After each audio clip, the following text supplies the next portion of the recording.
Today, we'll draw this exact lion, step by step, from sketch to final color. Let's begin. Begin with very light construction marks. Place a circle around the lion's face, keeping it small compared with the long body.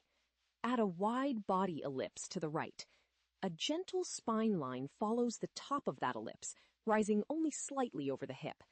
Mark the hip and shoulder with loose, round guides.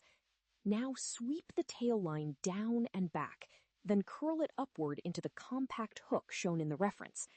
Drop 2 front leg guides and 2 rear leg guides. Place each knee carefully, then block the forepaws. Notice that the near front paw is the largest, while the far rear paw is the smallest. These first marks establish the exact stance, so keep them light and check every angle before refining the outline.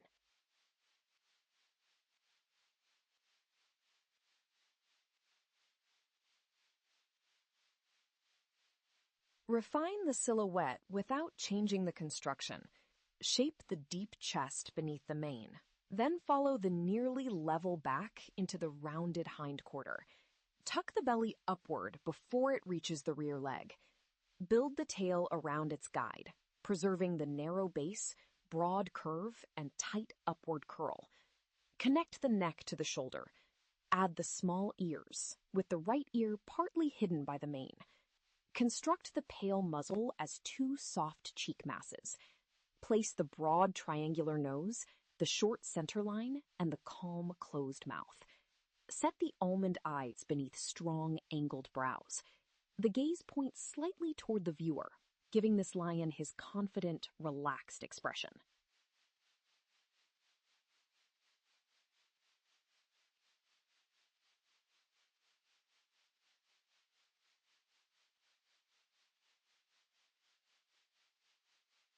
Now, build the mane a little at a time. Start with the crown locks leaning backward from the forehead. Add the dark brow locks and the curved strand at the left temple. On the right, overlap several pointed locks around the ear. Continue down both cheeks, making each clump flow away from the face. The outer left edge is compact and wavy, while the right edge projects farther over the shoulder. Inside the silhouette, use long S-shaped lines to separate the large masses. Around the chin, turn the locks downward. Keep every strand connected to the direction of growth. Avoid random spikes. The mane should feel heavy, layered, and swept back, exactly matching the reference silhouette.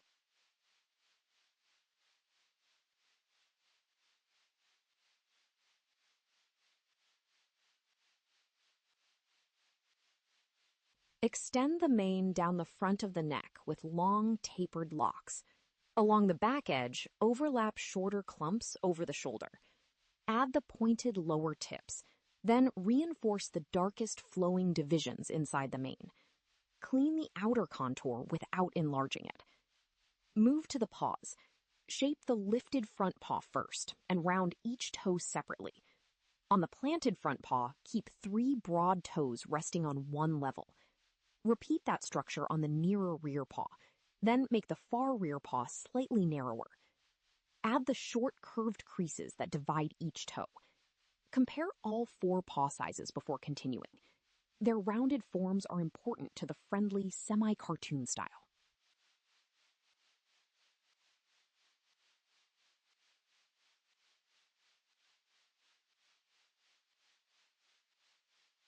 Finish the toe creases and clean the paw contours.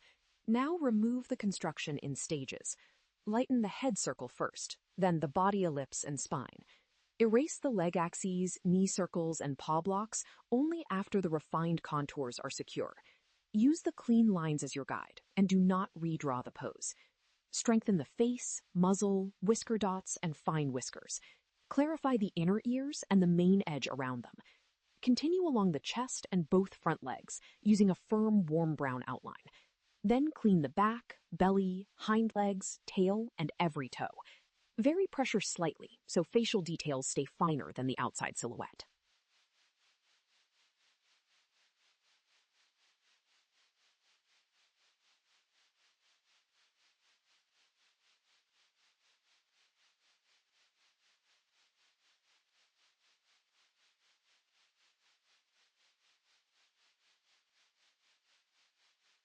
Complete the clean line art around the muzzle and whiskers.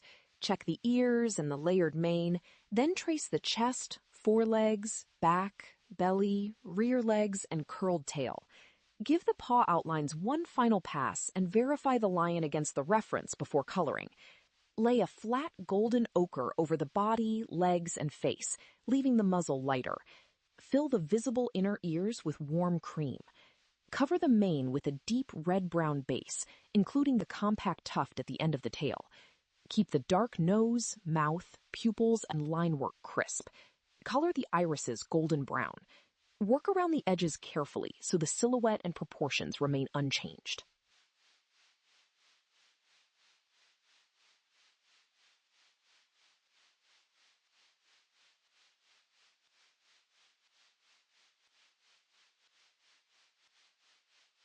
Finish the flat color on the muzzle, nose, eyes, paws, and tail tuft. Add warm shadows beneath the belly, inside the legs, under the chest, and around the joints. On the face, deepen the temples, nose bridge, and lower muzzle without changing the calm expression. Layer dark red-brown shadows through the mane, following the same flowing strand directions. Shade the tail tuft and reinforce the small contact shadows around the toes. Finally, place soft golden highlights along the back, shoulder, cheek, and upper legs. Add the last mane glints, eye highlights, whiskers, and contour corrections. Compare the head size, paw shapes, body volume, and tail curl. The finished lion should now match the reference.